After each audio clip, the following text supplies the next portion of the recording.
Hello, welcome to Statecraft IAS and Social Perspectives Sociology in Newspaper series. In this series, we shall discuss daily news articles in sociological perspective and revise relevant sociology related UPSC mains concepts with the help of a newspaper on daily basis. In today's video, we have an article talking that communal harmony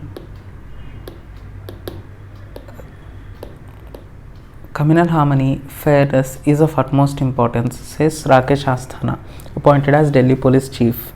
Police Commissioner lays emphasis on community engagement and scientific probes. Going into the contents of the article says an open house will be held for Delhi police officials every Friday for those who want to share grievances, Commissioner of Police Rakesh Asthana said during an address on Saturday. Assuring that no police person shall face any difficulty for bona fide discharge of duty, Mr. Asthana reportedly said it is the job of the senior leadership to take care of the force as mentors and not find faults with them unnecessarily. Now, if we link this particular article to Max Weber's bureaucracy, we can observe particular hierarchy here. Excuse me. Hierarchy in bureaucracy. Superordination and subordination can be seen because the police chief is saying that the higher officials should not find faults with the subordinates unnecessarily. In addition to the open house, fairness and transparency will be assured in matters of postings and transfers. Now, hierarchy being one of the characteristics of Weberian bureaucracy, fairness and transparency is another. Fairness is one, transparency is another characteristic of Weberian bureaucracy. By taking into account the strength and expertise of the officers, which will be examined by the Police Establishment Board. That means postings and transfers are being done on scientific basis. They are taking into account strength and expertise of the officers while doing postings and transfers. In this regard, an exercise has been launched by an internal committee to categorize police stations in terms of their intensity of law and order, crime, communal sensitivity, VIP intensiveness and logistic intensiveness for posting of appropriately skilled officers to bring in more professionalism. See, professionalism being another characteristic in Weberian bureaucracy.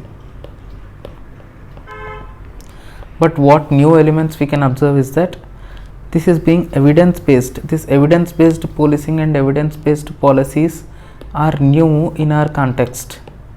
This we can add in bureaucracy, ideal type of bureaucracy, because Weber always tried to talk about ideal type of bureaucracy in trying to explain what are the ideal types or what are the characteristics of ideal type of bureaucracy. He listed out some of the characteristics and those we have discussed till now. This evidence based policing or evidence based bureaucracy is something which Weber has not discussed and we can include in ideal type of bureaucracy under his name. Finally, Mr. Asthana directed officials to enlist cooperation of street vendors, small shopkeepers, auto drivers, rickshawalas, etc., who act as our eyes and ears against terrorists and criminals. Now, this cooperation or community policing or community engagement is another characteristic which has not been discussed by Weber in his ideal type.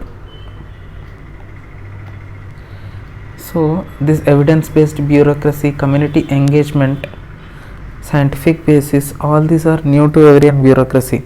Also, here we can see an open house will be held for Delhi police officials every Friday for those who want to share grievances, Commissioner of Police Rakesh Asthana said during an address on Saturday. That means grievance redressal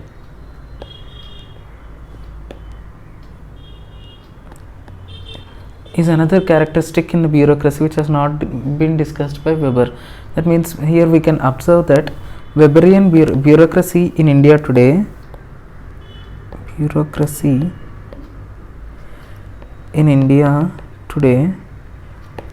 is moving from Weberian ideal type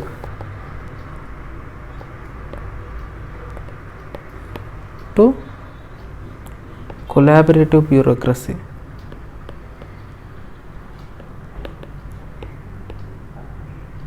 Because we can get proof here. See, police are trying to collaborate with the local people, local street vendors, small shopkeepers, etc. Higher officials are trying to get collaborated with the lower ones. This also explains the same, that collaboration among the members of the institution can be seen. This police establishment board, another separate organization, is being established. This internal committee is being established. In that way, police are trying to, or bureaucracy is trying to collaborate with other sectors or other institutions to bring out best results, and this has been the new development in terms of bureaucracy, moving away from or moving beyond Weberian bureaucracy, and that collaborative bureaucracy is right in need of the hour, today, to move away from Weberian bureaucracy. Now coming into the criticisms part of Weberian bureaucracy, here we can see this article excessively talks about fairness, transparency, evidence-based policy, scientific investigation, collaboration. Now this is excessively concentrating on rationality. See, in ensuring fairness, in ensuring transparency, in addressing grievances, in trying to devise evidence-based policies and scientific investigation, collaboration, in all these things, police are trying to be rational in nature. That's why Weber himself has criticized his bureaucracy as an cage of rationality.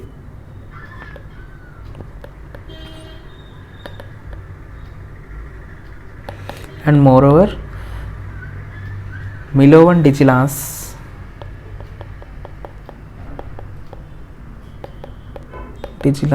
has criticized bureaucracy, saying that bureaucracy is exploitative in nature. This exploitation can be seen by bureaucracy to general public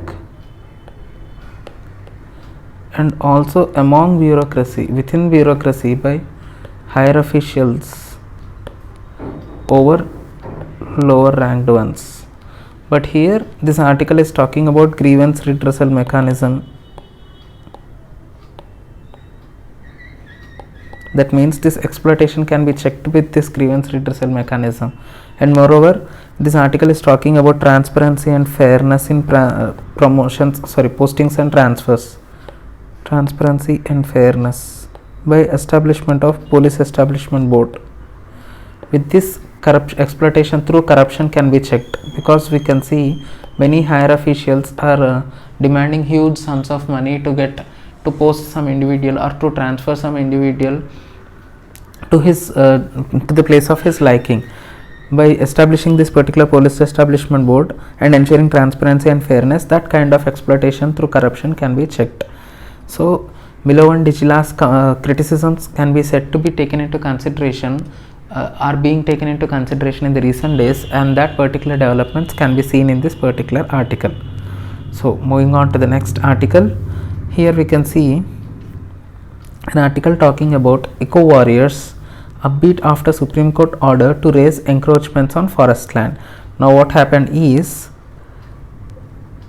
Haryana government has released or has amended particular Forest Act, that is PLP Act, and it was trying to recognize all the illegal encroachments into the forest lands, that means Aravalli forest lands, as legal. So eco warriors or environmentalists have raised to protest against that particular amendment to the bill, and they are protesting to take back or withdraw PLPA amendment. See, of the 5430 acre land in Faridabad district notified under the act, around 500 acre is encroached upon with 130 odd structures. This encroachments Haryana government is trying to legalize, and people are going against that particular amendment which tries to legalize that particular encroachments. Aravalli Bachao, a citizens group fighting for the protection of the oldest mountain range. Now this we can say that this is Aravalli Bachao Andolan, what people are doing right now.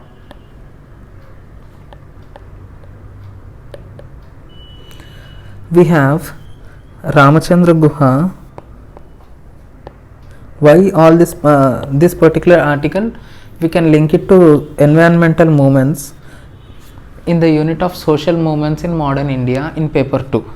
Under in that chapter we have Ramchandra Guha and Madhav Gadgil saying why environmental movements are happening in modern India, because they both say that the agrarian history of British India, agrarian history of British, excessively focused on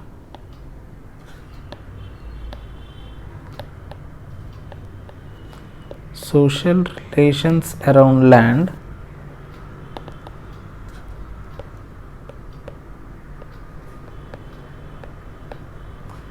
and conflicts over its distribution, neglecting ecological significance of agriculture and forests. This is the reason why post independence, after the British have left our country, many environmental movements can be observed. See, because British have excessively focused on social relations over land and the distribution of land resources, but they have neglected the ecological significance of land or ecological significance of agriculture, forest, etc. Now when people are protesting against the amendment, they are not just trying to reinforce their right over their land, they are not just trying for their rights over the forest or forest produce or forest resources, they are just protesting for environment, because they have recognized the ecological significance of the forests, and because they have realized that particular significance, they are protesting against the amendment. Now this can be seen as new development in the social movements, because these environmental movements themselves are new in nature and they have some social significance, because when people are fighting for their environment, there are no caste divisions among them, no caste divisions, no class divisions, no racial divisions, caste, class, race, all this have been forgotten by the social movements. That means these environmental movements are acting as institutions or drivers of social change. These are tools of social change. Hence, in that particular aspect, environmental movements are important in social perspective. And moving on, what is new in this particular movements is that environmental movements usually this particular movement falls under forest and land based movements. And what are the issues here? Right to access to forest resources is one of the issues. Non-commercial use of natural resources is one of the issues. Prevention of land degradation is one of the issues. Now all these issues have been there in the past also, while people were protesting for environment and forests. But these two issues, if you see, these two particular issues, that means prevention of land use change and encroachments, social justice and human rights, these two issues are new to the environmental movements. Although we can observe these two things in tribal movements, we have Birsa Munda fighting against encroachments. We have tribal movements in northeast also fighting against encroachments. We have tribal movements in Andhra Pradesh also, the Rampa rebellion, etc. by Alluri Sita Ramaraju fighting against encroachments. These things have could already been observed in tribal movements, but they are something new to the environmental movements. And these particular environmental movements are significant because they drive social change, as we have already discussed.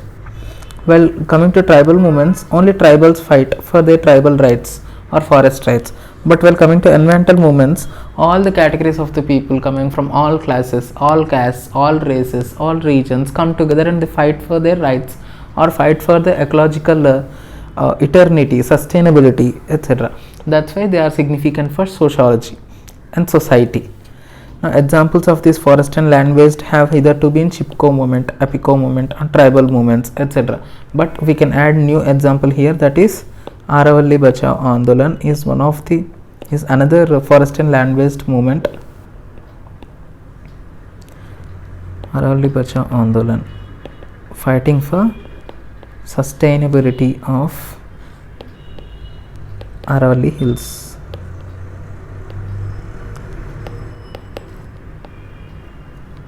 See, these Aravalli hills are not actually abodes of those who are protesting.